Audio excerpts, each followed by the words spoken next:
But Nicole, I mean, Florida is a notorious swing state where there's 27 electoral votes up for grab. I think it's a checkered history, and yeah, I know you're in a suburb of Fort Lauderdale on the southeast coast.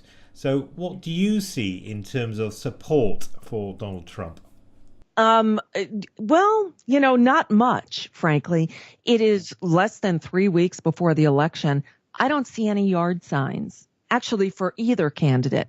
Now, contrast that to 4 years ago, and I live in a gated community, with expensive homes. We're in foreclosure. Don't tell anybody. But 4 years ago, this neighborhood was filled with Romney signs to the point where I finally went to an Obama campaign office and picked up some signs, not because I was such a big, Obama fan, but to counter all the Romney signs around here. By contrast, I'm not seeing any Trump signs. I'm not seeing anything. I think the turnout is going to be really low. But you mentioned Florida. You'll love this. You mentioned the Al Smith dinner, right? And last night, there was one line from Hillary Clinton about, let me see if I can find it, because this is astounding. Here's what she said. I can play it for you, I think, in a moment.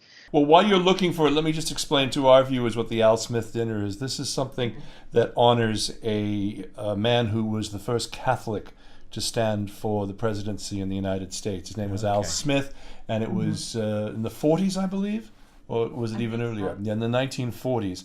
And he broke a barrier just as Barack Obama broke the color barrier, just as Hillary Clinton is breaking the sex barrier. So Democrats are very good at breaking barriers. And they've had this healing sort of dinner at the end of the campaign. So once the debates are done, the whole idea is that the candidates come on the stage and, kind of kiss and make up. They throw very light barbs at each other, but Donald didn't get the memo. Because in a sense, I suppose, I mean, it's done and dusted, isn't it? Yeah, pretty much. There's no more opportunities for them to come together before a big audience.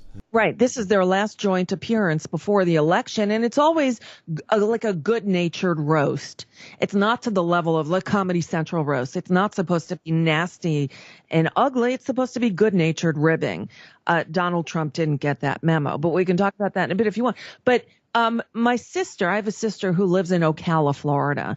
That is like the middle of the state. It is redneck country. It's Trump territory. She sends me something on Facebook last night asking, is this true?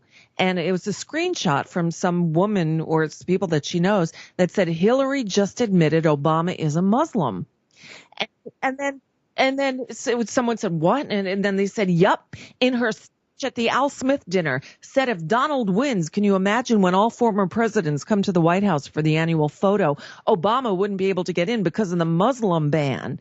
Someone else says, no surprise. Someone else says, hooray, that's excellent. It's a joke. Right. And this was this was what they heard. And if Donald does win, it'll be awkward at the annual President's Day photo when all the former presidents gather at the White House.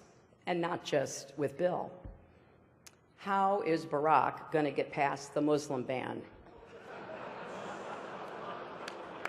And I said to her, you're seriously asking me this? She said, I live in Ocala. These people are crazy. They love Trump and they believe everything he says.